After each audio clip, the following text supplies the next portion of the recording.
Good morning viewers, opening hours with മൈഫിൻ്റെ പുതിയൊരു സെഷനിലേക്ക് എല്ലാ പ്രേക്ഷകർക്കും സ്വാഗതം. Good morning Suraj sir. Happy morning Vishnu. അതായത് നമ്മൾ കഴിഞ്ഞൊരു വാരത്തിലെ വിപണി നോക്കുമ്പോൾ അമേരിക്കൻ ഓഹരി വിപണിയിൽ അനിശ്ചിതത്വം നിറഞ്ഞു നിന്നൊരു വാരമായിരുന്നു. മാത്രമല്ല ബീഹാർ തെരഞ്ഞെടുപ്പ് ഫലമൊക്കെ വന്നൊരു വാരം തന്നെയായിരുന്നു. ഏതായാലും നമ്മൾ അവസാന ദിവസത്തിലെ ഒരു ട്രേഡിംഗ് നോക്കുമ്പോൾ വിപണി തിരിച്ചു കയറിയതായിട്ടാണ് നമുക്ക് കാണാൻ സാധിച്ചത്.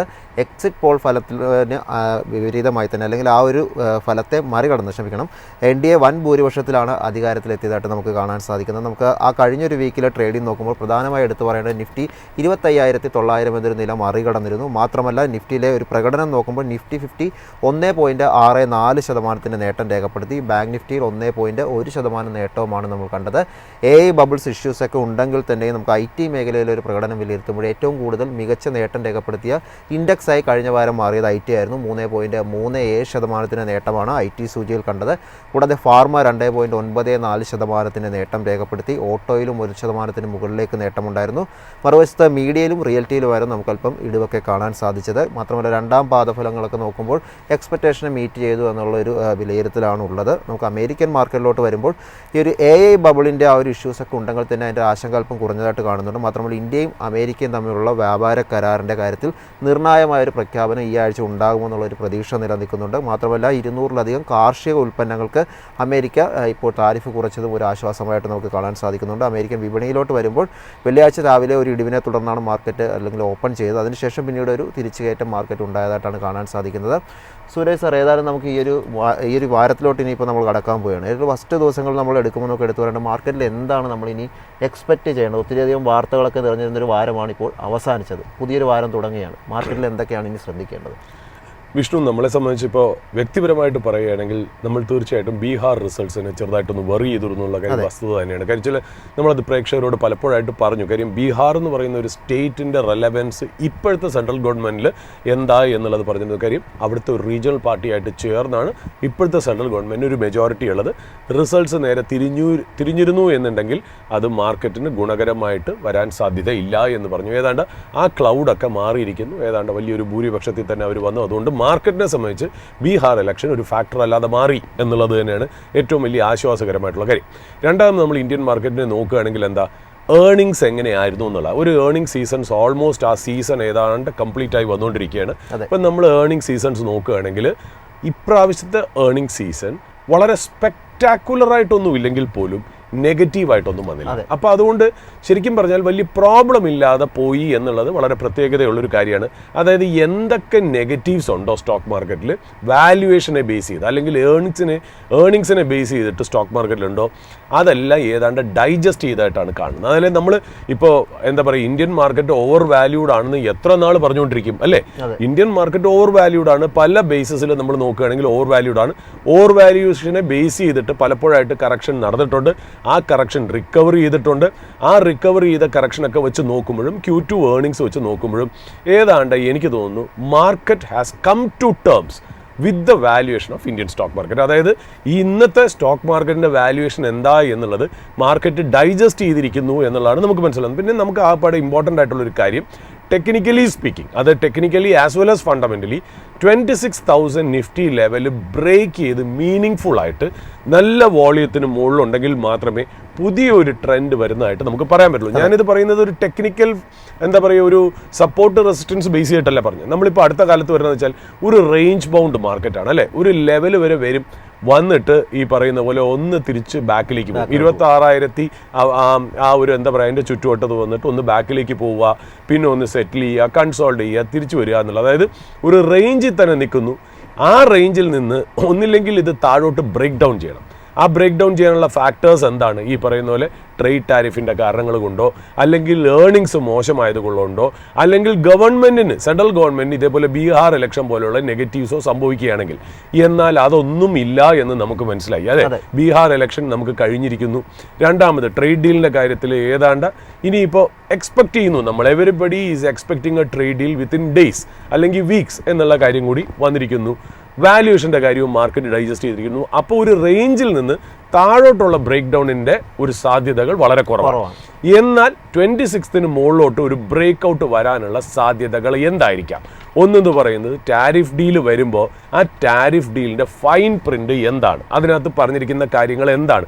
അതായത് നമ്മൾ ഇന്ന് ഓപ്പണിംഗ് അവേഴ്സിൽ നമ്മൾ പറഞ്ഞു വെച്ചാൽ ടാരിഫ് സൈൻ ചെയ്ത രാജ്യങ്ങളുണ്ടല്ലോ, ഉദാഹരണത്തിന് ജപ്പാൻ അല്ലെങ്കിൽ സൗത്ത് കൊറിയ, അവിടുത്തെ എക്കണോമിയിൽ എന്താ സംഭവിക്കണേ എന്നുള്ളത് വച്ച് നോക്കണം നമുക്ക്. അപ്പോൾ എന്നാൽ മാത്രമേ, കാര്യം ഞാൻ ഇന്ന് ആ ഡേറ്റ കളക്ട് ചെയ്തതെന്ന് വെച്ചാൽ ടാരിഫ് കഴിയുക എന്ന് പറയുന്നത് നല്ല കാര്യമായിട്ടാണല്ലോ രാജ്യങ്ങൾ, അതായത് അമേരിക്കയായിട്ട് ഞങ്ങൾ ട്രേഡ് ഡീൽ സൈൻ ചെയ്തു, ടാരിഫിൻ്റെ ഇഷ്യൂവും കോൺഫ്ലിക്റ്റൊക്കെ മാറി എന്ന് പറയുമ്പോൾ അതൊരു പോസിറ്റീവ് വൈബ് അല്ലെങ്കിൽ പോസിറ്റീവ് ന്യൂസ് ആണെങ്കിൽ തന്നെ അതിൻ്റെ പുറകിൽ എക്കണോമിക് ഇമ്പാക്റ്റ് എന്താണ് എന്നുള്ളതാണ് നമ്മൾ മനസ്സിലാക്കേണ്ടത്. അപ്പോൾ ഇന്ത്യയും US-ഉം തമ്മിൽ ഒരു വ്യാപാര കരാർ അല്ലെങ്കിൽ ഒരു ട്രേഡ് ഡീലിലേക്ക് വരികയാണെങ്കിൽ അതിൻ്റെ ഇമ്പാക്റ്റ് എന്താവും എന്നുള്ളത് നമുക്ക് പ്രത്യേകിച്ച് നോക്കേണ്ടിയിരിക്കുന്നു.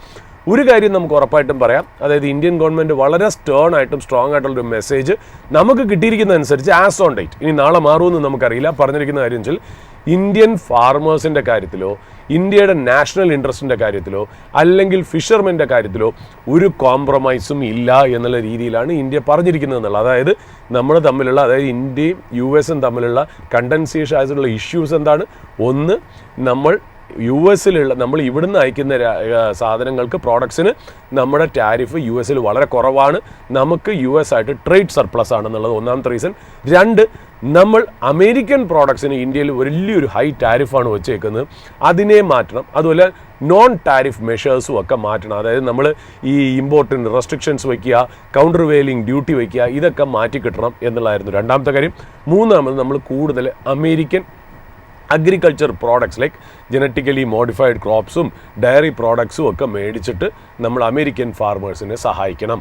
അതുമാത്രമല്ല റഷ്യൻ ഓയിൽ മേടിക്കുന്നത് കുറയ്ക്കണം. അപ്പോൾ നമ്മൾ റഷ്യൻ ഓയിൽ മേടിക്കുന്നത് കുറച്ചു, ബാക്കി എല്ലാ കാര്യങ്ങളും വന്നെങ്കിൽ പോലും നമ്മൾ ഡയറി പ്രോഡക്ട്സിൻ്റെ കാര്യത്തിലും ഫിഷർമെൻ്റെ കാര്യത്തിലും ഫാം പ്രോഡക്ട്സിൻ്റെ കാര്യത്തിലും നമ്മൾ സ്റ്റേൺ ആയിട്ടുള്ള സ്റ്റാൻഡ് എടുത്തു. അപ്പോൾ എനിക്ക് തോന്നുന്നു അതിനുശേഷം ട്രംപിൻ്റെ വായിൽ വന്ന് വരുന്ന വർത്തമാനങ്ങളെല്ലാം അതെല്ലാം അക്സെപ്റ്റ് ചെയ്തുകൊണ്ട് മുന്നോട്ട് പോകുന്നത് പോലെ ആയിട്ടാണ് കാണുന്നത്. അതായത് ഞങ്ങളെ സംബന്ധിച്ചിടത്തോളം ഇന്ത്യ റഷ്യയിൽ നിന്ന് ഓയിൽ മേടിക്കുന്നത് കുറച്ചാൽ മതി എന്നുള്ളത് മാത്രം. അത് മാത്രമല്ല അതിന് ഇക്വലൻ്റ് ആയിട്ട് ഈ ട്രേഡ് ഡെഫിസിറ്റ് ബാലൻസ് ചെയ്യാൻ ഇന്ത്യ ഞങ്ങളിൽ നിന്ന്, അതായത് US-ൽ നിന്ന് കൂടുതൽ എനർജി പ്രോഡക്ട്സ് മേടിക്കുകയും ഈ ന്യൂക്ലിയർ പവറിന് വേണ്ടിയിട്ട് അവരുടെ കൊളാബറേഷനും കൂടെ തേടുകയാണെങ്കിൽ ഞങ്ങൾ സാറ്റിസ്ഫൈഡ് ആണ് എന്നുള്ള രീതിയിലാണ് ട്രംപിൻ്റെ ഭാഗത്ത് നിന്ന് വരുന്നത്.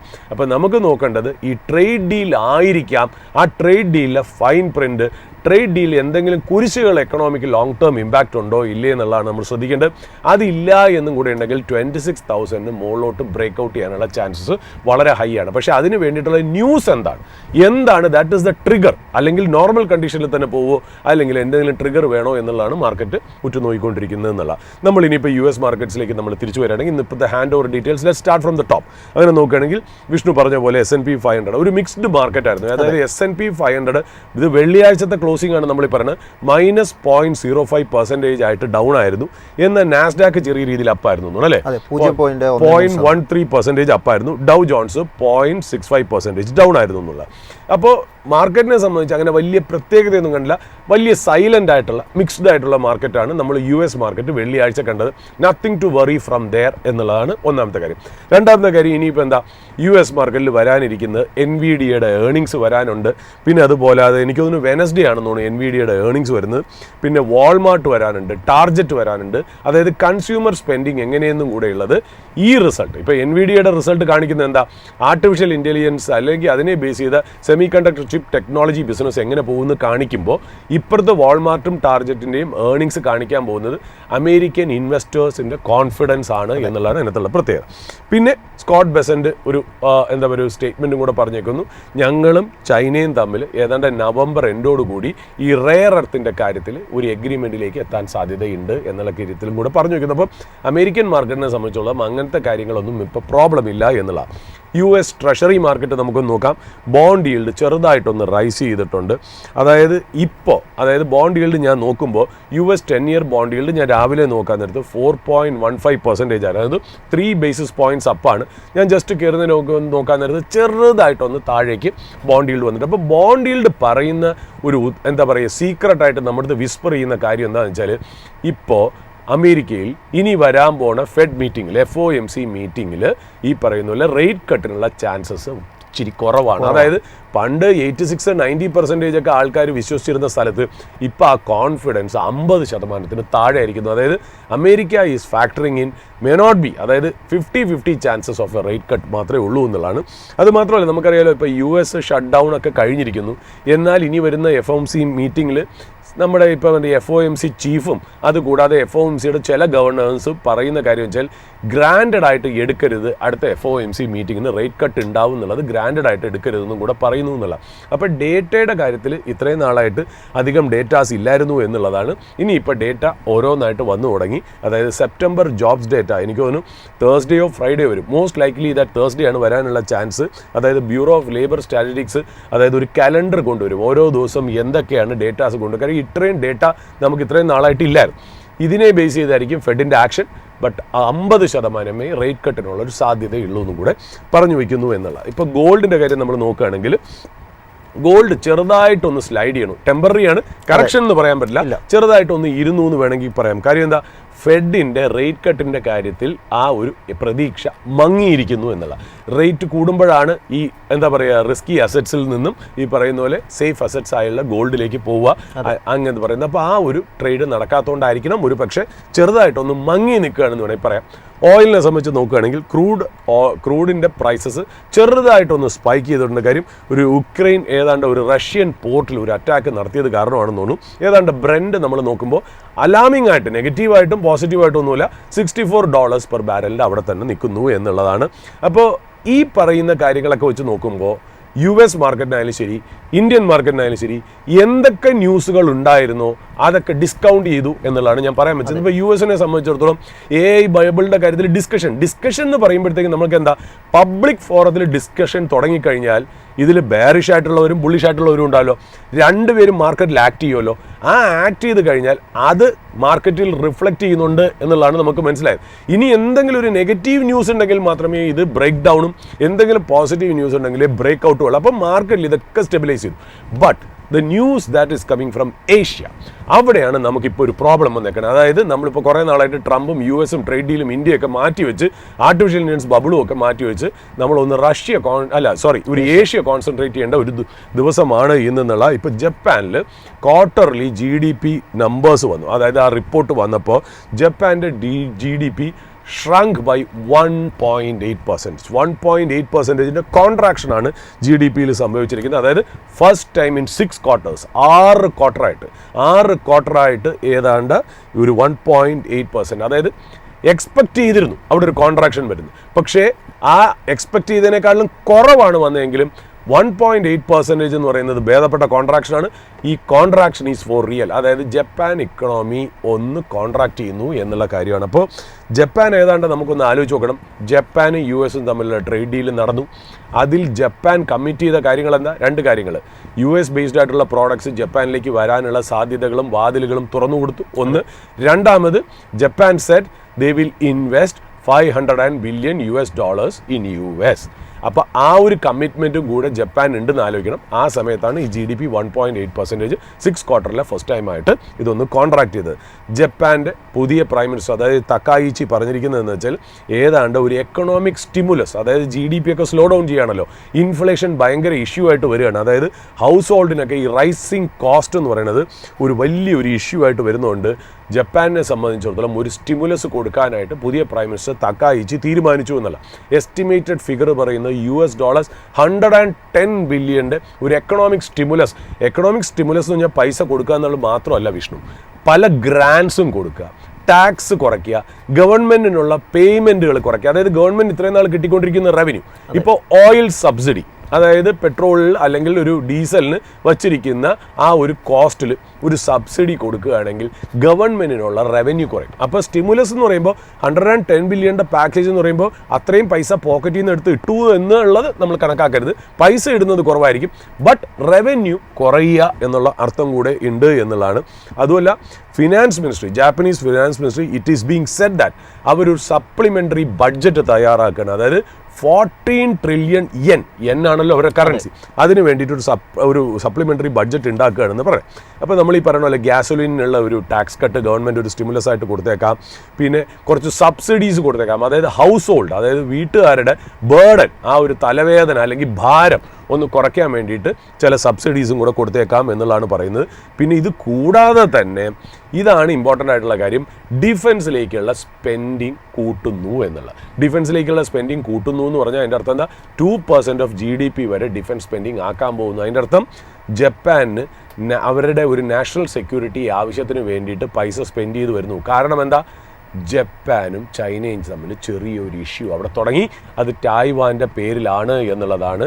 അപ്പോൾ ജപ്പാൻ പറയുകയുണ്ടായി, തായ്വാൻ, അതായത് തക്കായിച്ചി പുതിയ പ്രൈം മിനിസ്റ്റർ പറയുകയുണ്ടായി, തായ്വാന് മേൽ എന്തെങ്കിലും ഒരു അറ്റാക്ക് ചൈന കൊണ്ടുവരികയാണെങ്കിൽ അതിനകത്ത് ജപ്പാൻ ഇടപെടും എന്നുള്ള കാര്യമാണ് പറഞ്ഞേക്കണേ എന്നുള്ളത്. എന്താണ് അതിൻ്റെ ഒരു ബാക്ക്ഗ്രൗണ്ട് എന്നുള്ളത് നമ്മൾ പരിശോധിക്കുന്നതിനേക്കാളും നല്ലത് അത് നടന്നു കഴിഞ്ഞാൽ എന്താ സംഭവിക്കണമെന്നില്ല. ചൈന അതിന് റിട്ടാലിയേറ്റ് ചെയ്തത് എന്താ, ചൈനയിൽ നിന്ന് ഒരുപാട് സ്റ്റുഡൻസ് ജപ്പാനിൽ പഠിക്കാൻ പോകുന്നുണ്ട്. അവർക്കൊരു അഡ്വൈസ് കൊടുത്തേക്കണമെന്ന് വെച്ചാൽ സൂക്ഷിച്ചു പോകണം, റിസ്ക് ആണ് എന്നുള്ള. അതുമാത്രമല്ല ചൈനീസ് ട്രാവലേഴ്സ് ആൻഡ് ടൂറിസ്റ്റുകളുടെ അടുത്തും പറഞ്ഞു ജപ്പാനിലേക്ക് ട്രാവൽ ചെയ്യണത് സൂക്ഷിക്കണം എന്ന് പറഞ്ഞിട്ടുണ്ട് എന്നുള്ള. അതിൻ്റെ ഒരു പ്രോബ്ലം വെച്ചാൽ ജപ്പാനിന് നല്ല രീതിയിൽ ചൈന എന്ന് പറയുന്നത് ഇന്ത്യ പോലെ തന്നെ ചൈനീസ് ടൂറിസ്റ്റുകൾ വലിയ സ്പെൻഡേഴ്സാണ്. ചൈനീസ് പൊതുവേ നല്ല ഗാംബ്ലേഴ്സാണ്. ഈ പറയുന്ന പോലെ നമ്മൾ ബ്രാൻഡഡ് ആയിട്ടുള്ള സാധനങ്ങൾ, ലക്ഷൂറിയസ് ആയിട്ടുള്ള ലൂയി വിറ്റൻ, പ്രാഡ, ഡിയോർ അല്ലെങ്കിൽ ഫെൻഡി, ഇതേപോലത്തെ സാധനങ്ങളൊക്കെ ഒരുപാട് സ്പെൻഡ് ചെയ്യുന്ന ആൾക്കാരാണ് ഈ ചൈനീസുകാരെന്ന്. ചൈനക്കാർ ജപ്പാനിലേക്ക് പോകുക എന്ന് പറഞ്ഞാൽ അതൊരു മോശമായിട്ടുള്ളൊരു കാര്യം തന്നെയാണ് അത് ജപ്പാനെ സംബന്ധിച്ചിടത്തോളം. അതുപോലെ തായ്വാൻ്റെ പേരിൽ ഒരു ടെൻഷൻ അവിടെ വരിക എന്ന് പറയുന്നത് ഏഷ്യൻ എക്കണോമികളെക്കുറിച്ച് നല്ലതല്ല. ഇപ്പം നമുക്കിപ്പം US-നേക്കാട്ടുള്ള ഒരു ത്രെട്ടായിട്ട് വേണമെങ്കിൽ ഞാൻ കാണുന്നത് ഈ ജപ്പാനും ചൈനയും തമ്മിലുള്ള ഒരു സ്റ്റാൻഡ് ഓഫ് ആണ് എന്നുള്ളതാണ് അതിനകത്തുള്ള പ്രത്യേകത. അപ്പോൾ ജപ്പാനിലേക്ക് നമ്മൾ തിരിച്ചു വരികയാണെങ്കിൽ ജാപ്പനീസ് സബ്സിഡീസ് ഭയങ്കരമായിട്ട് ഗ്രാൻഡ്സ് ഒക്കെ, അതായത് സ്മോൾ മീഡിയം ഫേംസിനൊക്കെ ഒരു ഗ്രാൻഡ് കൊടുക്കാനായിട്ട് ജപ്പാൻ ഗവൺമെൻറ് തീരുമാനിച്ചു എന്നുള്ളതാണ്. അതായത് 17 സ്ട്രാറ്റജിക് സെക്ടറാണ് ഉയർത്തിയെടുക്കാൻ പോണേ. അതായത് ജപ്പാൻ്റെ സ്ട്രാറ്റജി എന്ന് പറഞ്ഞാൽ ഇമീഡിയറ്റ് ആയിട്ടുള്ള ക്രൈസിസ് ടൈഡ് ഓവർ ചെയ്യുക എന്നുള്ളത് മാത്രമല്ല, ഒരു ലോങ് ടേം ഫ്യൂച്ചറിസ്റ്റിക് ആയിട്ട് ഗ്രോ ചെയ്യണമെന്നും കൂടെ അവർക്ക് ആഗ്രഹമുണ്ട് എന്നുള്ളതാണ്. അതിന് വേണ്ടിയിട്ടാണ് സ്റ്റിമുലസ് കൊണ്ടുവരുന്നതെന്നുള്ള. ബട്ട് ഇതിൻ്റെ റിസ്ക് എന്ന് വെച്ചാൽ, അല്ലെങ്കിൽ ജപ്പാൻ്റെ പബ്ലിക് ഡെപ്റ്റ് എന്ന് പറഞ്ഞാൽ ഇത്തിരി ഹൈ ആയിട്ടുള്ളൊരു ഫിഗറാണ്. ഈ സ്റ്റിമുലസ് വരുന്നതോടുകൂടി അത് കുറച്ചുകൂടി വേഴ്സൺ ചെയ്യാനായിട്ടുള്ള ചാൻസസ് ഉണ്ട്. അതിൻ്റെ മുകളിൽ തന്നെ $550 ബില്യൺ US ഇൻവെസ്റ്റ് ചെയ്യാമെന്നൂടെ പറഞ്ഞിട്ടുണ്ടെന്നുള്ള. അപ്പോൾ ഇതൊരു ജപ്പാൻ്റെ സൈഡ് നമ്മൾ ഏഷ്യയിലുള്ള പ്രോബ്ലം പറഞ്ഞു വെച്ചു. ഇനി അടുത്തുള്ള രാജ്യമായ സൗത്ത് കൊറിയ നോക്കാം. ഇപ്പോൾ സൗത്ത് കൊറിയയും എന്താ പറയുക, നമ്മുടെ US ആയിട്ടൊരു ട്രേഡ് ഡീൽ സൈൻ ചെയ്തു എന്നുള്ള. അവിടെയും എന്താണ് ഈ ട്രേഡ് ഡീലിൻ്റെ മാനദണ്ഡം? ഒന്ന്, സൗത്ത് കൊറിയയിലേക്ക് US-ൽ നിന്ന് വരുന്ന പ്രോഡക്ട്സിന് നല്ല രീതിയിലുള്ള ഫ്രീ എൻട്രി. രണ്ടാമത്, South Korea committed some amount of money to be invested in US. How much is this? $550 billion ആണ് ജപ്പാൻ പറഞ്ഞിട്ടുണ്ടെങ്കിൽ സൗത്ത് കൊറിയ പറഞ്ഞിരിക്കുന്നത് $315 ബില്യൺ ഇൻവെസ്റ്റ്മെൻ്റ് ആണെന്നുള്ള. പക്ഷേ അതിൽ രസകരമായിട്ടുള്ളൊരു കാര്യം എന്ന് വെച്ചാൽ, ഇപ്പോൾ സൗത്ത് കൊറിയയിൽ നോക്കുകയാണെങ്കിൽ സൗത്ത് കൊറിയയുടെ എക്കണോമി നമ്മൾ നോക്കുകയാണെങ്കിൽ ഡൊമസ്റ്റിക് ഇൻവെസ്റ്റ്മെൻറ്റ് വളരെ ലോ ആണ് വിഷ്ണു. അവിടെ ഡൊമസ്റ്റിക് ഇൻവെസ്റ്റ്മെൻറ്റ് വളരെ ലോ ആണ്. അതുമാത്രമല്ല നേഷൻ്റെ കറൻസി വോൺ എന്നാണ് പറയുന്നത്, വോൺ, WON, അതിൻ്റെ ഒരു ഇഷ്യൂസും ഒക്കെ അവർക്ക് നിലനിൽക്കുമ്പോഴാണ് അവർക്കൊരു പ്രഷർ വന്നിരിക്കുന്നത് എന്നുള്ള. ഇപ്പോൾ ഏതാണ്ട് നമുക്ക് മനസ്സിലാവുന്നത് South Korean president Lee is in talks with major business people of South Korea like Hyundai, LG, സാംസങ്ങിൻ്റെയൊക്കെ ചീഫ് ആയിട്ടുള്ള എക്സിക്യൂട്ടീവ്സിനൊക്കെ മീറ്റ് ചെയ്യണം. എന്നിട്ട് അവരുടെ അടുത്ത് പറയാണ്, നിങ്ങൾ സൗത്ത് കൊറിയൻ എക്കണോമിയിലേക്ക് നിങ്ങൾ ഇൻവെസ്റ്റ് ചെയ്യണം, ഡൊമസ്റ്റിക് ഇൻവെസ്റ്റ്മെൻറ്റ് ഭയങ്കരമായിട്ട് കൂടണം എന്നുള്ള സജഷൻ പറഞ്ഞാൽ അതിന് വേണ്ടിയിട്ട് നിങ്ങളെ സഹായിക്കാൻ ഞങ്ങൾ തയ്യാറാണ്, നിങ്ങൾ മുന്നോട്ട് വരണം. അതായത് സബോർഡിനേറ്റഡ് ബോണ്ട്സ് വരെ ഞങ്ങൾ മേടിച്ച് സഹായിക്കാം എന്നുള്ള രീതിയിൽ, അതായത് പർച്ചേസ് ചെയ്യാം സബോർഡിനേറ്റഡ് ബോണ്ട്സ് എന്ന് വരെ ഈ പ്രസിഡന്റ് പറഞ്ഞിട്ടുണ്ട്. അതായത് ഗവൺമെൻറ്റും പ്രൈവറ്റ് സെക്ടറും കൂടെ ചേർന്ന് എക്കണോമിയെ ട്രിഗർ ചെയ്യണം എന്നുള്ള രീതിയിലാണ് പറഞ്ഞത്. അവർക്കും $350 ബില്യൺ ഇൻവെസ്റ്റ്മെൻറ്റ് US ചെയ്യാനുള്ള കമ്മിറ്റ്മെൻറ്റ് ഉണ്ട് എന്നുള്ളതാണ് അതിനകത്ത് പ്രത്യേകത. ഇപ്പോൾ സാംസങ്ങും ഞാൻ നോക്കുമ്പോൾ ഫിഗർ നോക്കുമ്പോൾ സാംസങ്, ഹ്യുണ്ടായി, LG എല്ലാവരും കൂടെ ചേർന്ന് ഏതാണ്ട് $464 ബില്യൺ ഒരു ഇൻവെസ്റ്റ്മെൻറ്റ് ചെയ്യാനാണ് ഉദ്ദേശിക്കുന്നത് എന്നുള്ളത്. അതായത് 41 ലക്ഷം കോടി 41 ലക്ഷം കോടിയുടെ ഇൻവെസ്റ്റ്മെൻറ്റ്. നമ്മുടെ റിലയൻസ് തന്നെ ഏതാണ്ട് എനിക്ക് തോന്നുന്നു 20 lakh crore എങ്ങാണ്ടാണെന്ന് തോന്നുന്നു അതിൻ്റെ മാർക്കറ്റ് ക്യാപ്പ് എന്ന് തോന്നുന്നു. അതിൻ്റെ ഡബിൾ സൈസാണ് ഇൻവെസ്റ്റ്മെൻറ്റ് വരാൻ പോകണമെന്നാണ്. സാംസങ് മാത്രം $310 billion, അതായത് 27 ലക്ഷം കോടി രൂപ, 27 ലക്ഷം കോടി രൂപയാണ് സാംസങ് ഇൻവെസ്റ്റ് ചെയ്യാനായിട്ട് ഉദ്ദേശിക്കുന്നത്. പിന്നെ അവരെവിടെയാണ് ഇൻവെസ്റ്റ് ചെയ്യാൻ ഉദ്ദേശിക്കുന്നത്? AI infrastructure, R&D, advance technologies. അതായത് എനിക്ക് തോന്നുന്നു അവർ ഈ US ആയിട്ടുള്ള ട്രേഡ് ഡീലിലെ ധാരണ പ്രകാരം ചൈനയായിട്ടൊരു ഇഷ്യൂ ശരിക്കും പറഞ്ഞാൽ ഇവർക്ക് US-നുണ്ടല്ലോ. അപ്പോൾ ആ ഗ്യാപ്പ് ഫില്ല് ചെയ്യാൻ സൗത്ത് ആഫ്രിക്ക പ്രതീക്ഷിക്കുന്നത് AI സെമി കണ്ടക്ടർ ചിപ്പിൻ്റെ കാര്യങ്ങളിലും റെയർ എർത്ത് മിനറൽസിൻ്റെ കാര്യങ്ങളിലും ഞങ്ങൾ ഇൻവെസ്റ്റ് ചെയ്ത് മുന്നോട്ട് പോയാൽ ഞങ്ങളുടെ എക്കണോമി രക്ഷപ്പെടാൻ പറ്റിയ സമയമാണ്. ഞങ്ങളുടെ എക്കണോമി ചെറുതായിട്ടൊന്ന് പ്രോബ്ലത്തിൽ നിൽക്കുമ്പോൾ US-ൻ്റെ ട്രേഡ് ഡീൽ എങ്ങനെ നമുക്ക് യൂട്ടിലൈസ് ചെയ്ത് മുന്നോട്ട് പോകാം, അതിന് വേണ്ടിയിട്ടാണ് കളക്റ്റീവായിട്ട് മേജർ കമ്പനികൾക്ക് ഇൻവെസ്റ്റ് ചെയ്യാൻ വേണ്ടിയിട്ട് പ്രസിഡന്റ് ലീ സൗത്ത് കൊറിയ എടുത്ത് പറഞ്ഞു എന്നുള്ള. ഇപ്പോൾ ഹ്യുണ്ടായി നോക്കുകയാണെങ്കിൽ എനിക്ക് തോന്നുന്നു ഹ്യുണ്ടായി 125 trillion won, അതായത് 7.63 lakh crore ഇൻവെസ്റ്റ്മെൻ്റ് ആണ് ഹ്യുണ്ടായി ചെയ്യാൻ ഉദ്ദേശിക്കുന്നത്. അതായത് 5 കൊല്ലം കൊണ്ടാണ് ഈ ഇൻവെസ്റ്റ്മെൻറ്റ് അവർ ചെയ്യാനായിട്ട് ഉദ്ദേശിക്കുന്നത്. പിന്നെ ഇപ്പോൾ LG ഗ്രൂപ്പിനെ നോക്കുകയാണെങ്കിൽ എനിക്ക് തോന്നുന്നു 100 trillion won ഇൻവെസ്റ്റ്മെൻറ്റ്, അതായത് നമ്മൾ നോക്കുമ്പോൾ 6 ലക്ഷം കോടിയുടെ ഇൻവെസ്റ്റ്മെൻറ്റ് ചെയ്യാനായിട്ടാണ് ഈ പറയുന്ന LG ഗ്രൂപ്പും. അതായത് അവർ എവിടെയാണ് ഉദ്ദേശിക്കുന്നത്? ക്രിട്ടിക്കൽ മിനറൽസിൻ്റെ കാര്യം, ക്രിട്ടിക്കൽ മെറ്റീരിയൽസിൻ്റെ കാര്യത്തിൽ സപ്ലൈ ചെയിൻ സ്ട്രെങ്തൻ ചെയ്യാൻ ഇതിനൊക്കെയാണ് ഉദ്ദേശിക്കുന്നത്. അതായത് വലിയ ലാർജ് കോർപ്പറേഷൻ്റെ സഹായത്തോടു കൂടി ഗവൺമെൻറ് മുന്നോട്ട് പോകാൻ ശ്രമിക്കുന്നു എന്നുള്ള. ഞാൻ ഈ പറയാൻ വന്ന കാര്യം എന്താ വെച്ചാൽ സൗത്ത് കൊറിയയെക്കുറിച്ച് പറയാനോ ജപ്പാനെ കുറിച്ച് പറയാനല്ല.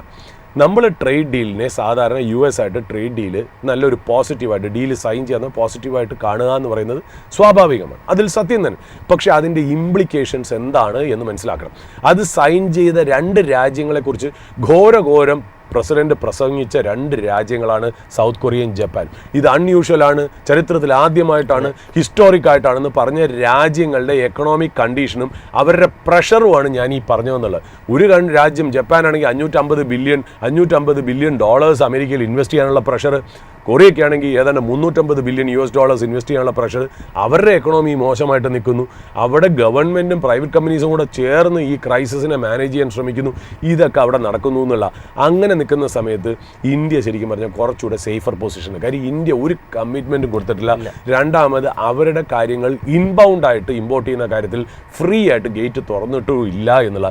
ഇനി ഒരു ഇന്ത്യയുടെ നല്ലൊരു ട്രേഡ് ഡീൽ വരിക എന്നുണ്ടെങ്കിൽ ഒരു പക്ഷേ അതാവാം മാർക്കറ്റിനൊരു ട്രിഗർ. സാധാരണ ഒരു ട്രേഡ് ഡീൽ സൈൻ ചെയ്യുന്നതിൽ ഞാൻ വളരെ പോസിറ്റിവിറ്റി ഒന്നും കാണുന്നില്ല. കാര്യം എന്ന് വെച്ചാൽ ട്രേഡ് ഡീൽ ഞാൻ ഓൾറെഡി നടന്നുകൊണ്ടിരിക്കുന്ന ഒരു ട്രേഡ് ഡീലിൽ നമ്മളിനി ടാരിഫ് ഇൻക്രീസ് എന്നല്ല, അതായത് വ്യത്യാസം വരാൻ പോണില്ല.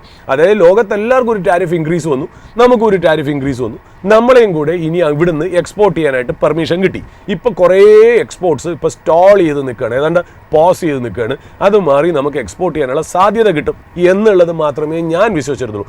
പക്ഷേ ഇപ്പം മറ്റുള്ള ഏഷ്യൻ കൺട്രീസിൻ്റെ ബാലൻസ് ഷീറ്റ്, രാജ്യങ്ങളുടെ ബാലൻസ് ഷീറ്റും എക്കണോമിക് സ്ട്രെസ്സും ഫിനാൻഷ്യൽ സ്ട്രെസ്സും വെച്ച് നോക്കുമ്പോൾ India is in A much better position എന്നുള്ളതാണ് മനസ്സിലായത്.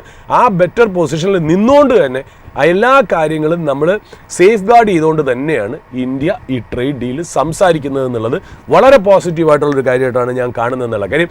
എവിടെ വെച്ചാണ് ഇന്ത്യക്ക് ഒരു പിവട്ടൽ മൂവ്മെൻറ്റ് വരണതെന്നാണ് ഞാൻ നോക്കുന്നത്. അതായത് you need some kind of good news to pull the market upwards അല്ലേ, അതിനെന്താണെന്നുള്ളതാണ് ഞാൻ ഈ നോക്കുന്നതെന്നുള്ള. പിന്നെ ഞാൻ ജപ്പാൻ ചൈനയുടെ ടെൻഷനും ഒക്കെ പറഞ്ഞു.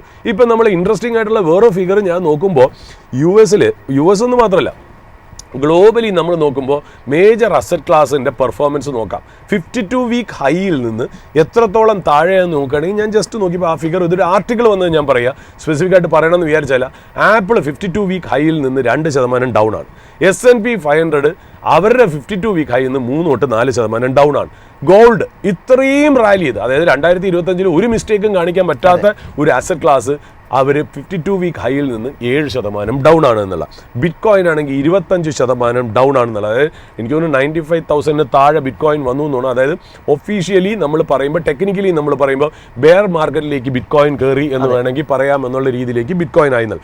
ഇത് കൂടാതെ നമ്മൾ നോക്കുകയാണെങ്കിൽ ട്രംപ് മീഡിയ ഈസ് -7. ഇത് പബ്ലിക്കലി ലിസ്റ്റഡ് കമ്പനിയാണ്, പബ്ലിക്കലി ട്രേഡഡ് കമ്പനിയാണ്. -75% ആണ് Trump media. Trump coin 91% down ആണ്. മെലാനിയ കോയിൻ 99% ഡൗൺ ആണ് ഫ്രം 52 വീക്ക് ഹൈ. വലിയ ഇടിവാണ് വരെ. പക്ഷേ ഈ പറയുന്ന പോലെ ഈ ട്രംപ് കോയിനും മെലാനിയ കോയിനും എന്നൊക്കെ പറയുന്നത് ട്രംപ് എൻഡോസ് ചെയ്ത കോയിൻസ് ഒന്നും അല്ല. ഇത് ഒരു എന്താ പറയുക, ഒരു ഇൻസ്റ്റിറ്റ്യൂഷനലി ബാക്ക്ഡ് ആയിട്ടുള്ള കോയിൻസ് അല്ലെങ്കിൽ പോലും ഇതൊരു മീം കോയിൻ ആണെങ്കിൽ പോലും ഞാനൊന്ന് ഫിഗറിന് വേണ്ടിയിട്ട് ആ ഒരു ന്യൂസ് വന്ന സ്ഥിതിക്ക് നമുക്ക് പറയേണ്ടതായിട്ടുള്ള കാര്യമുണ്ടല്ലോ എന്നുള്ള. കാരണം ഇപ്പം നമ്മൾ നോക്കുകയാണെങ്കിൽ ഇപ്പോൾ ട്രംപിൻ്റെ കാര്യങ്ങൾ നോക്കുകയാണെങ്കിൽ Trump is also A personal investor അല്ലേ.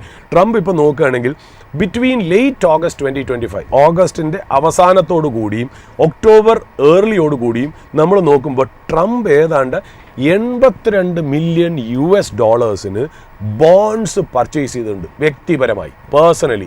82 എന്ന് പറയുന്നത് നമുക്ക് കിട്ടുന്ന ഡിസ്ക്ലോസ്ഡ് ആയിട്ടുള്ള ഇൻഫർമേഷൻ US-ൽ നിന്ന് വരുന്നതാണ്. എത്രയേ എന്നുള്ളത് നമുക്ക് കറക്റ്റായിട്ട് അറിയില്ല, എത്രയ്ക്ക് എവിടേക്ക് എന്നുള്ളത് കറക്റ്റായിട്ട് അറിയില്ല. ബട്ട് നമുക്കിപ്പോൾ കിട്ടുന്ന ഇൻഫർമേഷൻ അനുസരിച്ച്, അതായത് ഈ ഡിസ്ക്ലോഷറൊക്കെ വരുന്നത് US ഗവൺമെൻറ് എത്തിക്സ് ആ ഒരു ഇത് പ്രകാരമാണ് നമുക്ക് ഈ ഡീറ്റെയിൽ കിട്ടുന്നതെന്നുള്ളതാണ്. ഞാൻ നോക്കുമ്പോൾ ബോണ്ട് പർച്ചേസ് ഏതാണ്ട് $82 മില്യൺ പർച്ചേസ് ഉണ്ട്, which is fairly A good amount എന്നുള്ള.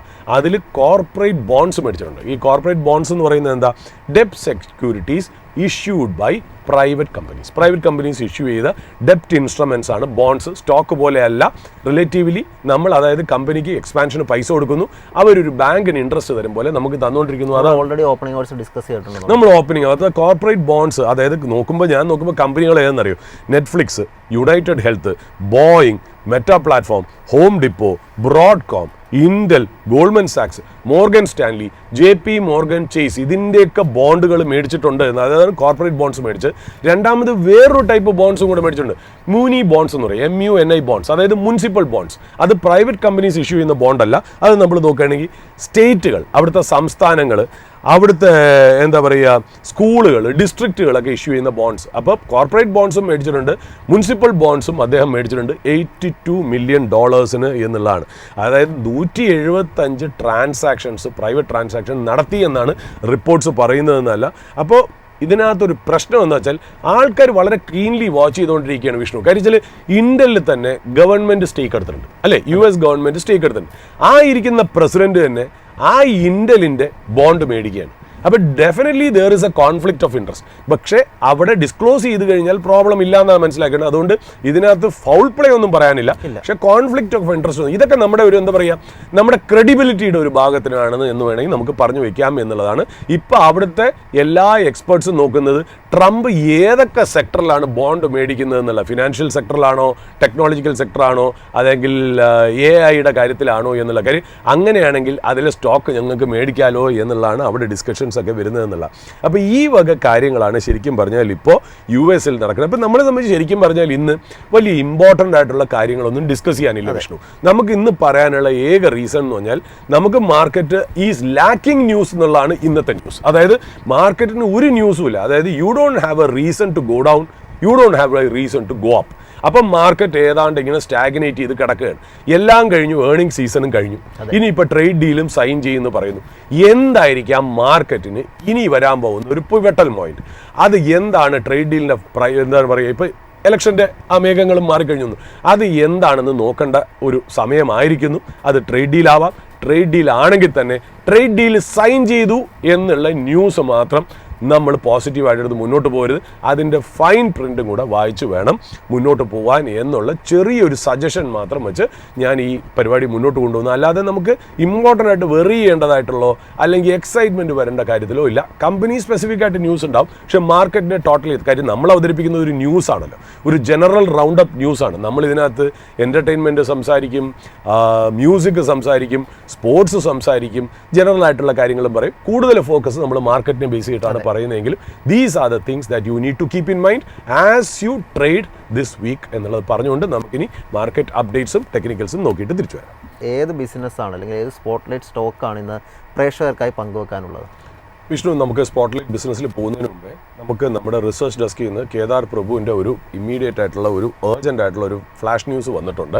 അത് ഡെവലപ്പിംഗ് സ്റ്റോറിയാണ്. നമുക്ക് ഇനിഷ്യൽ ഇൻഫർമേഷൻ മാത്രമേ കിട്ടിയിട്ടുള്ളൂ. അപ്പോൾ ചിലപ്പോൾ ഫിഗേഴ്സ് നമുക്ക് അങ്ങോട്ടോ ഇങ്ങോട്ടോ മാറിപ്പോയേക്കാം എന്നൊരു ഡിസ്ക്ലെയിമറും കൂടി നമ്മൾ പറയുന്നത്. അതായത് ഇന്ത്യയും US-ഉം തമ്മിൽ ഒരു LPGയുടെ കരാറിൽ ഏർപ്പെട്ടിരിക്കുന്നു. അതായത് ഇന്ത്യക്ക് എത്രയാണോ LPG വേണ്ടത് അതിൻ്റെ 10% നമ്മൾ ഏതാണ്ട് US-ൽ നിന്നും ഇമ്പോർട്ട് ചെയ്യാനായിട്ടുള്ള ഡീല് സൈൻ ചെയ്തു എന്നാണ് പെട്രോളിയം മിനിസ്റ്റർ ഹർദീപ് സിംഗ് പുരി പറഞ്ഞതായിട്ട് ഒരു റിപ്പോർട്ട് വന്നിട്ടുണ്ട് എന്നുള്ളത്. അപ്പോൾ ഇനി വരുമ്പോൾ മാത്രമേ ശരിക്കും പറഞ്ഞാൽ ഈ റിപ്പോർട്ടിൻ്റെ ആ ഒരു ഓതൻറ്റിസിറ്റി അല്ലെങ്കിൽ കറക്റ്റായിട്ട് നമുക്ക് മനസ്സിലാവുള്ളൂ എന്നുള്ളതാണ്.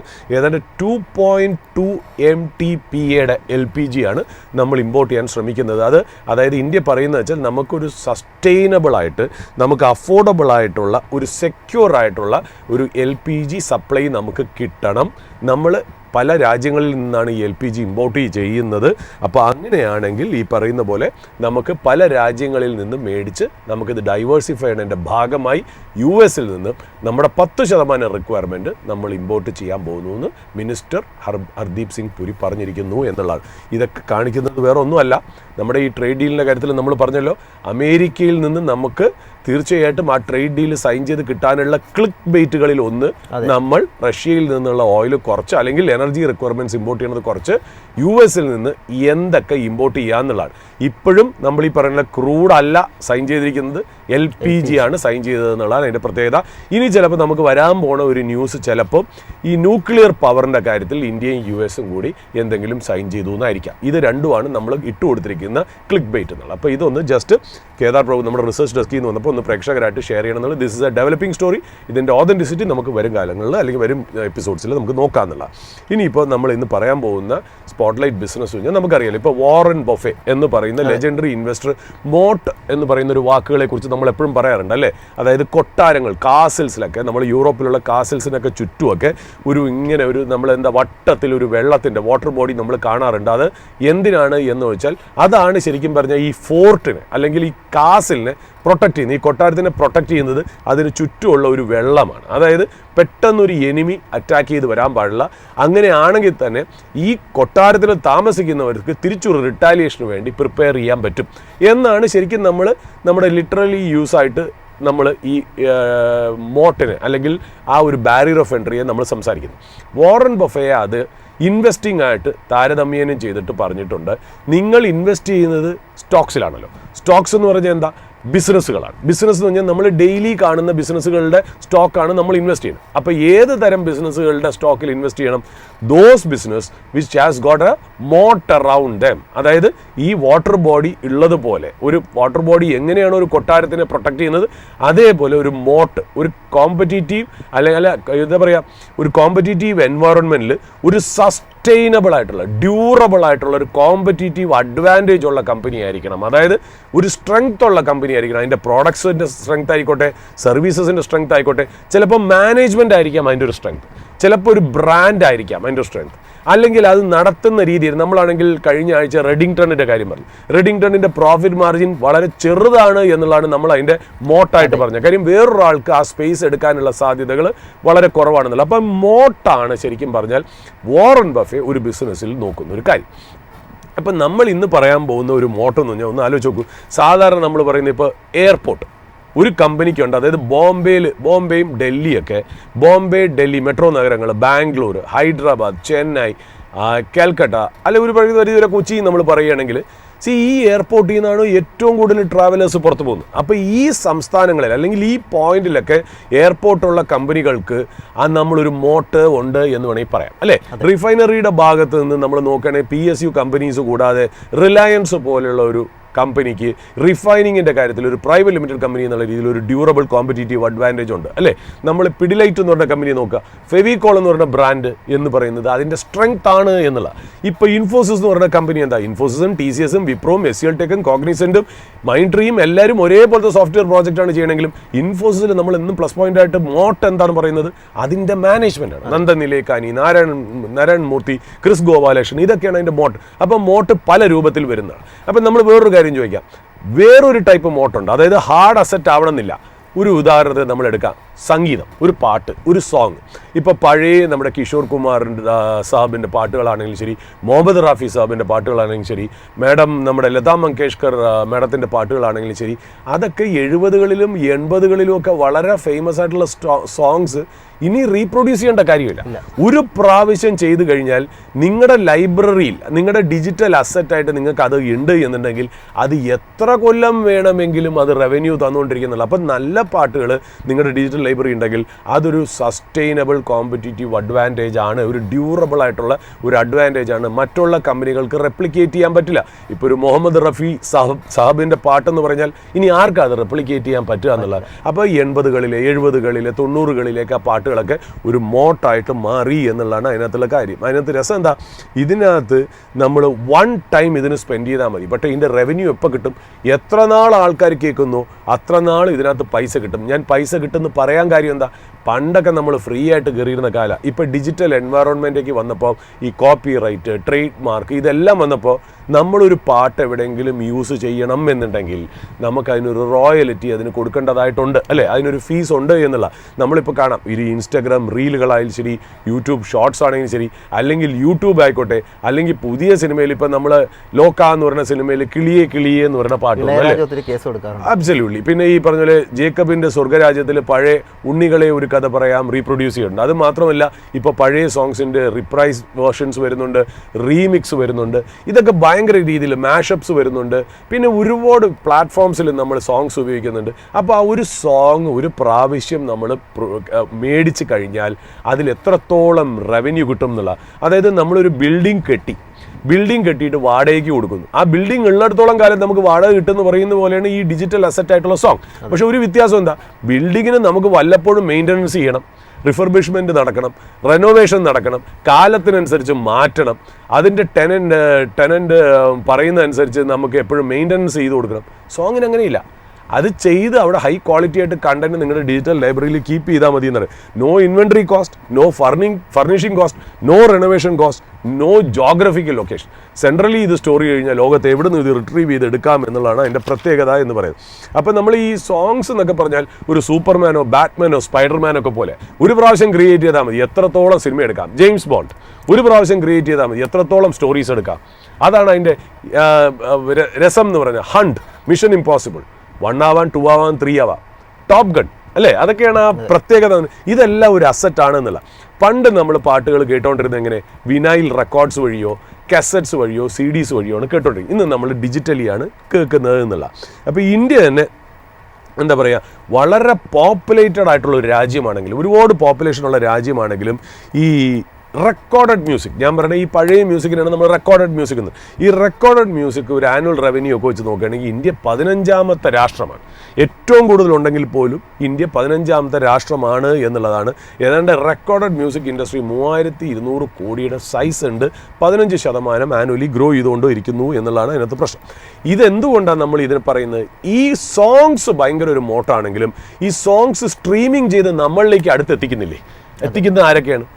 യൂട്യൂബ് വഴി നമുക്ക് കിട്ടാറുണ്ട്. Spotify, Gaana, Saavn, Amazon music, Apple music, ഇങ്ങനെ പല സ്ട്രീമിംഗ് പ്ലാറ്റ്ഫോംസിൽ കൂടെയാണ് നമുക്ക് സോങ് വരുന്നതെന്നല്ല. പക്ഷേ ആ പ്ലാറ്റ്ഫോമുകൾ എന്ന് പറഞ്ഞാൽ ഹൈലി കോമ്പറ്റീറ്റീവ് ആയി എന്നുള്ള, ലോ മാർജിൻ ഹൈ കോമ്പറ്റീറ്റീവ് ബിസിനസ്സാണ് അതെന്നുള്ള. ഇപ്പോൾ അടുത്ത കാലത്ത് നമ്മൾ നോക്കുകയാണെങ്കിൽ എയർടെലിൻ്റെ ഒരു പ്രോഡക്റ്റ് ഉണ്ടായിരുന്നു, വിങ്ക് മ്യൂസിക്, WYNK, അവർ ഷട്ട് ഡൗൺ ചെയ്തു. ഹംഗാമ മ്യൂസിക്കും ഷട്ട് ഡൗൺ ചെയ്തു എന്നുള്ള. അപ്പോൾ സ്ട്രീമിംഗ് കമ്പനീസ് കുറഞ്ഞു വന്നുകൊണ്ടിരിക്കുന്നു. ഇപ്പം നമ്മൾ ഈ സ്ട്രീമിങ്ങിൻ്റെ വോളിയൂംസ് നോക്കാം. അതായത് ഈ റെക്കോർഡറായിട്ടുള്ള സോങ്സ് സ്ട്രീമിംഗ് ചെയ്യുന്ന വോളിയൂം രാജ്യങ്ങൾ നോക്കുകയാണെങ്കിൽ US ആണ് ഫസ്റ്റ്.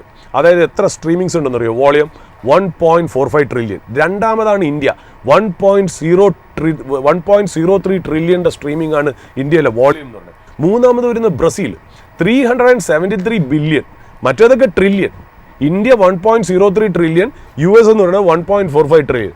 ബ്രസീൽ വരുന്നതോ 373.5 billion, Mexico 366 billion, Indonesia 235 billion. അപ്പോൾ ഇന്ത്യയും US ആണ് ഈ സ്ട്രീമിങ്ങിൻ്റെ കാര്യത്തിൽ ടോപ്പിൽ നിൽക്കുന്നത് എന്നുള്ളതാണ്. അതായത് second largest market by volume എന്ന് പറയുന്നത് ഇന്ത്യ. അപ്പോൾ ഇവിടെ എന്ന് പറഞ്ഞാൽ പല ടൈപ്പ് സ്ട്രീമിംഗ് പ്ലാറ്റ്ഫോംസ് ഉണ്ട്, ഫ്രീ ആയിട്ടുള്ളതുണ്ട്. ഇപ്പം നമുക്ക് ഇപ്പം എന്താ പറയുക, യൂട്യൂബിൽ ഫ്രീ ആയിട്ടും കാണാം, നമുക്ക് സബ്സ്ക്രിപ്ഷൻ ബേസ് ചെയ്ത് കാണാം. ഫ്രീ ആയിട്ട് കാണുമ്പോൾ എങ്ങനെയാണ് യൂട്യൂബ് റവന്യൂ കിട്ടുന്നത്? അഡ്വർടൈസ്മെന്റ് കൂടെയാണ് റവന്യൂ കിട്ടുന്നത്, അല്ലേ? അതേസമയം സബ്സ്ക്രിപ്ഷൻ പ്ലാറ്റ്ഫോം ആണെങ്കിലോ യൂസർ പേ ചെയ്യുന്ന ഫീലാണ് അത് കിട്ടുന്നത് എന്നുള്ള. അപ്പോൾ ഈ ഇന്ത്യയുടെ പേയിങ് സബ്സ്ക്രൈബേഴ്സ് എങ്ങനെയുണ്ട് നോക്കാം. അതായത് ഈ പേ ചെയ്ത് മേടിക്കുന്നവർ എത്രയുണ്ട്? 2024 10.5 മില്യൺ ആണെങ്കിൽ ഇപ്പോൾ 2027 ആകുമ്പോൾ 21 മില്യൺ ആവും, ഡബിൾ ആവുമെന്നാണ് പറയുന്നത്. 2030 ഏതാണ്ട് 35 to 40 million people streaming services കാശ് കൊടുത്ത് മേടിക്കുമെന്നാണ് സ്റ്റഡി പറയുന്നത്. അപ്പോൾ ഒരു library of songs, digitally stores a revenue for a longer period of time എന്നുള്ളതാണ്. അത് ചെയ്യുന്ന കമ്പനികൾക്ക് നല്ല രീതിയിലുള്ള ഒരു മോട്ടുണ്ട് എന്നുള്ളതാണ് അതിൻ്റെ പ്രത്യേകത എന്ന് പറയുന്നത്. അങ്ങനത്തെ ചെയ്യുന്ന ഒരു ബിസിനസ് ചെയ്യുന്ന ഒരു കമ്പനിയാണ് നമ്മുടെ ഇന്നത്തെ സ്പോട്ട്ലൈറ്റ് ബിസിനസ്സിൽ നമ്മൾ അവതരിപ്പിക്കുന്നത്. ഇത് ടിപ്സ് ഇൻഡസ്ട്രീസ് ആണ് എന്നുള്ളതാണ്. ഇതിൽ എനിക്കോ വിഷ്ണുവിനോ നമ്മുടെ ഇമീഡിയറ്റ് ബ്ലഡ് റിലേറ്റീവ്സിനോ ഇതിൻ്റെ ഒരു ഹോൾഡിംഗ് ഇല്ല.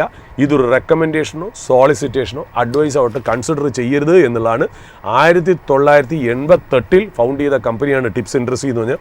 31,000 സോങ്സ് ആണ് അവരുടെ കാറ്റഗറി കിടക്കുന്നത്. ഡിഫറെൻറ്റ് ജോണറുകളിൽ ഡിഫറെൻറ്റ് ലാംഗ്വേജസിലാണ് ഉള്ളത്. ഏതാണ്ട് 25 ലാംഗ്വേജിൽ ഏതാണ്ട് 31,000 സോങ്സ് ഇവർക്ക് അവരുടെ ലൈബ്രറിയിൽ ഉണ്ടെന്നുള്ളതാണ്. പല ഡിജിറ്റൽ പ്ലാറ്റ്ഫോംസ് വഴിയാണ് സ്ട്രീമിംഗ് ചെയ്ത് ഒരു കൺസ്യൂമറിൻ്റെ അടുത്തേക്ക് എത്തുന്നത്. നമ്മൾ നോക്കുകയാണെങ്കിൽ യൂട്യൂബ് ഉണ്ട്, യൂട്യൂബ് മ്യൂസിക് ഉണ്ട്, യൂട്യൂബ് ഷോർട്സിൽ കൂടെ എത്തും, Spotify, Facebook, Instagram, iTunes, Apple music, TikTok, Jio Saavn, Amazon music, Gaana എന്നിങ്ങനെ പല രീതിയിൽ കൂടെയാണ് നമുക്ക് ഇതിലേക്ക് എത്തുന്നത് എന്നുള്ളതാണ്. അതായത് ഈ കമ്പനിയുടെ 72% റവന്യൂയും ഡിജിറ്റൽ പ്ലാറ്റ്ഫോം, നമ്മൾ ഈ സ്പോട്ടിഫൈ, ആപ്പിൾ മ്യൂസിക് ഒക്കെ പറഞ്ഞ പോലെ അതിൽ നിന്ന് ആൾക്കാർ കേൾക്കുന്നത് കൊണ്ടാണ് ഇവരുടെ കമ്പനിയുടെ 71 തൊട്ട് 72% റവന്യൂ വരുന്നത് എന്നുള്ളത്. ഇവർക്കാണെങ്കിലോ 125 മില്യൺ സബ്സ്ക്രൈബേഴ്സ് ഇവർക്ക് യൂട്യൂബിലും ഉണ്ട്. ഇപ്പോൾ ഇവരുടെ റവന്യൂ മോഡൽ നമുക്കറിയാലോ. ഒന്നെന്ന് പറയുന്നത് ഡിജിറ്റൽ ലൈസൻസിങ്, അതായത് ഇപ്പോൾ സ്പോട്ടിഫൈ അതേപോലത്തെ കമ്പനികൾ ആമസോൺ മ്യൂസിക് ഒക്കെ ആയിട്ട് ചെയ്യുമ്പോൾ അതിൻ്റെ ഒരു ഡിജിറ്റൽ സബ്സ്ക്രിപ്ഷനിൽ നിന്ന് ഇവർക്ക് റവന്യൂ കിട്ടുന്നു. അതുമാത്രമല്ല ഈ ടി വി നെറ്റ്വർക്ക്സ് ഒക്കെ ഇല്ലേ, ഈ ടി വി ചാനലുകളൊക്കെ ഏതെങ്കിലും സോങ്ങിൻ്റെ റൈറ്റ് പർച്ചേസ് ചെയ്യുമ്പോഴും ഇവർക്ക് പൈസ കിട്ടുന്നു എന്നുള്ളതാണ്. പിന്നെ നമ്മൾ ലൈവ് കൺസേർട്ടൊക്കെ ഈ പല കൺസേർട്ട് ഇളയരാജയുടെ സോങ്സ് ഒക്കെ ചെയ്യാൻ നേരത്തും ഈ പറയുന്ന പോലെ അതിൻ്റെ ആരാണോ അതിൻ്റെ കോപ്പി റൈറ്റ് ഹോൾഡ് ചെയ്യുന്നത് ഈ കമ്പനിക്ക് റവന്യൂ കിട്ടും എന്നുള്ളതാണ്. പിന്നെ പബ്ലിഷിംഗ് റവന്യൂ, നമ്മൾ ഈ ആഡ്സിലൊക്കെ പഴയ സോങ്സ് യൂസ് ചെയ്യുകയോ അല്ലെങ്കിൽ റേഡിയോയിലൊക്കെ പ്ലേ ചെയ്യുമ്പോഴും ഇവർക്ക് പൈസ കിട്ടും. അങ്ങനെ പല രീതിയിലാണ് ഇവർക്ക് കിട്ടുന്നതെന്നല്ല. നമ്മൾ പറഞ്ഞു, ഇപ്പോൾ യൂട്യൂബ് നോക്കുകയാണെങ്കിൽ യൂട്യൂബ് ഫ്രീ ആയിട്ടുള്ള യൂട്യൂബും ഉണ്ട്, അതുമാത്രമല്ല യൂട്യൂബ് പെയ്ഡ് ചാനലും ഉണ്ട്. യൂട്യൂബ് ഫ്രീ ആയിട്ടുള്ളതെന്ന് എങ്ങനെയാണ് റവന്യൂ കിട്ടുന്നത്? യൂട്യൂബിന് റവന്യൂ അല്ല, യൂട്യൂബിനാണല്ലോ ആദ്യം പൈസ കിട്ടുന്നത്. അതെങ്ങനെ? നമ്മൾ ആ പാട്ട് തുടങ്ങുന്നതിന് മുമ്പേ തന്നെ ഒരു അഡ്വർടൈസ്മെൻറ്റ് പ്ലേ ചെയ്യും. ആ അഡ്വർടൈസ്മെൻറ്റ് പ്ലേ ചെയ്ത് കഴിഞ്ഞാൽ ആ അഡ്വർടൈസ്മെൻറ്റ് 50% ഏതാണ്ട് ടിപ്സിലാണ് പോകുന്നത്, ബാക്കി 45% യൂട്യൂബിന് വരെ. എന്നാൽ സബ്സ്ക്രിപ്ഷൻ, ആഡ് ഇല്ലാത്തതാണല്ലോ സബ്സ്ക്രിപ്ഷൻ മോഡൽ. യൂട്യൂബ് നമ്മൾ കാശ് കൊടുത്ത് മേടിക്കാൻ നേരത്തെ അതിനകത്ത് ആഡില്ല. അപ്പോൾ പിന്നെ എങ്ങനെ റവന്യൂ കിട്ടുന്നത്? ഈ സബ്സ്ക്രിപ്ഷൻ പൈസയാണ് റവന്യൂ. ആ സബ്സ്ക്രിപ്ഷൻ പൈസയിൽ നിന്ന് നമ്മൾ 100 രൂപ കൊടുക്കുകയാണെങ്കിൽ 55 ടിപ്സ് മ്യൂസിക്കിന് കിട്ടും, 45 യൂട്യൂബിലേക്ക് പോകും. അതായത് യൂട്യൂബ് എന്ന് പറയുന്നത് 1/3 റവന്യൂ ആണ് ഇവർക്ക് കൊടുക്കുന്നത് എന്നുള്ളതാണ് ഇതിൻ്റെ പ്രത്യേകത എന്നുള്ളത്. യൂട്യൂബിൽ കാണുന്ന ആൾക്കാരുടെ എണ്ണം കൂടിക്കൂടി വരുന്നു എന്നുള്ളതാണ് ഇപ്പോൾ കമ്പനി പറയുന്നതെന്ന് വെച്ചാൽ, സോഴ്സസ് പറയുന്നതും കമ്പനി പറയുന്നതെന്ന് വെച്ചാൽ, ഇനിയിപ്പോൾ ഇൻസ്റ്റയിലും ഫേസ്ബുക്കിലുമൊക്കെ യൂട്യൂബ് ഷോർട്സിലുമൊക്കെ ഇനി അഡ്വർടൈസ്മെൻറ്റ് വന്നു തുടങ്ങും. അങ്ങനെ വരികയാണെങ്കിൽ ഇവരെ റവന്യൂവിനുള്ള ചാൻസസ് കൂടും എന്നുള്ളതാണ്. ഇപ്പോൾ കമ്പനിയുടെ ടെർമിനോളജി എന്തെന്നറിയോ? അവർ ഓൾഡ് സോങ്സ് എന്ന് പറഞ്ഞാൽ ഈ 2020 മുകളിലുള്ള ലൈബ്രറി കിടക്കുന്ന സോങ്സിനെ ഓൾഡ് സോങ്സ് ആയിട്ടാണ് കമ്പനി പറയുന്നത്. 2020 ശേഷമുള്ള എല്ലാം പുതിയ സോങ്സ് ആയിട്ടാണ് പറയണമെന്നുള്ള ഈ ഓൾഡ് സോങ്സാണ് ഇവർക്ക് 85% റവന്യൂ ഇവർക്ക് തരുന്നത്. ഇവരുടെ റവന്യൂ നമുക്ക് നോക്കാം. 2021 91 കോടിയായിരുന്നു ഇത്. ഇപ്പോൾ 91 കോടി എന്നുള്ളത് 311 കോടിയായി 2025 റവന്യൂ എന്ന് പറയുന്നത്. നെറ്റ് പ്രോഫിറ്റ് എന്ന് പറയുന്നത് 43 കോടിയായിരുന്നു 2021, ഇപ്പം 169 കോടി. ഈ കമ്പനിയുടെ പ്രത്യേകത എന്താണെന്നറിയൂ? ഈ കമ്പനി എന്ന് വെച്ചാൽ ഇവർക്ക് എംപ്ലോയി കോസ്റ്റ് എന്ന് പറഞ്ഞാൽ ടോട്ടൽ ഇവരുടെ റവന്യൂയുടെ 4-5% എംപ്ലോയി കോസ്റ്റ് ഉള്ളൂ എന്നുള്ള. പിന്നെ അത് മാത്രമല്ല, ഈ ഒരു കോപ്പി റൈറ്റ്, ഇവർ ഒരു സോങ് റൈറ്റ്സ് മേടിക്കാനായിട്ട് അതിൻ്റെ അഡ്വർടൈസിങ്ങിനും എല്ലാം കൂടി മാർക്കറ്റിങ്ങിനും എല്ലാം കൂടെ ചിലവാണ് 30%. അതായത് ഇവരുടെ കോസ്റ്റ് എക്സ്പെൻസ് സ്ട്രക്ചർ വളരെ കുറവാണ്. അതുകൊണ്ട് ഒരു ചെറിയ റവന്യൂ തന്നെ ഇവർക്ക് ഭേദപ്പെട്ട പ്രോഫിറ്റ് ഇവർക്ക് ക്രിയേറ്റ് ചെയ്യുന്നതാണ്. സീറോ ഡെപ്റ്റ് കമ്പനിയാണെന്നുള്ള. ക്യാഷ് ഇൻവെസ്റ്റ്മെൻറ്റ് ഏതാണ്ട് 316 കോടി, ക്യാഷ് ആൻഡ് ഇക്വലൻ്റ് ആയിട്ടുള്ള ഇൻവെസ്റ്റ്മെൻറ്റ്സ് 316 കോടി എന്നുള്ളതാണ്. This is the only listed company where നമ്മളിപ്പോൾ ഒരു ക്വാർട്ടറിൽ ഇവരൊരു സോങ് മേടിക്കാൻ കാശ് ചിലവാക്കിയെന്ന് വിചാരിക്കാം. ഒരു 100 രൂപ ചിലവാക്കി ഒരു സോങ് ഒരു മൂവിയിൽ നിന്ന് മേടിച്ച് ഇവരുടെ ഡീറ്റെയിൽ ലൈബ്രറി സ്റ്റോർ ചെയ്യണമെങ്കിൽ ഇതിന് ചിലവാക്കിയ എക്സ്പെൻസ് ഉണ്ടല്ലോ, അവർ ആ കോസ്റ്റ് ആ റവന്യൂവിൽ ആ ക്വാർട്ടറിൽ തന്നെ എഴുതിത്തള്ളും. മനസ്സിലായാലും ഇവരുടെ കോസ്റ്റ് എഴുതി തള്ളിയാണ് ഇവർ മുന്നോട്ട് പോകണമെന്നുള്ള. ഈ കമ്പനിയുടെ മാർക്കറ്റ് പ്രൈസ് 491 രൂപയാണ്. Market cap 6275 കോടിയാണെന്നുള്ള. PE 36 എന്നുള്ളതാണ്.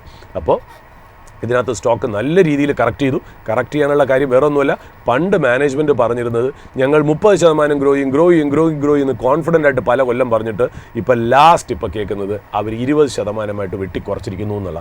സ്റ്റോക്ക് നല്ല രീതിയിൽ കറക്റ്റ് ചെയ്ത് താഴേക്ക് വന്നു എന്ന് പറഞ്ഞ് ഇതൊരു അഡ്വൈസായിട്ട് ഇത് കണക്കാക്കുകയും ചെയ്യരുത് എന്നുള്ളതാണ്. അതുമാത്രമല്ല, റവന്യൂ കുറയാൻ കാര്യം ഇവരുടെ ഗൈഡൻസ് കുറഞ്ഞു എന്നുള്ള മാത്രമല്ല, ഈ വിങ്ക് മ്യൂസിക്കും ഹംഗാമ മ്യൂസിക്കും ഒക്കെ സ്റ്റോപ്പ് ചെയ്തതും ഇവർക്ക് റവന്യൂ കുറഞ്ഞതായിട്ടായി എന്നുള്ള. ഇതിൻ്റെ സ്റ്റോക്കിൻ്റെ 52 വീക്ക് ഹൈ 938 ആണെങ്കിൽ ഇപ്പോൾ 483 ആണ് അവരുടെ 52 വീക്ക് ലോ.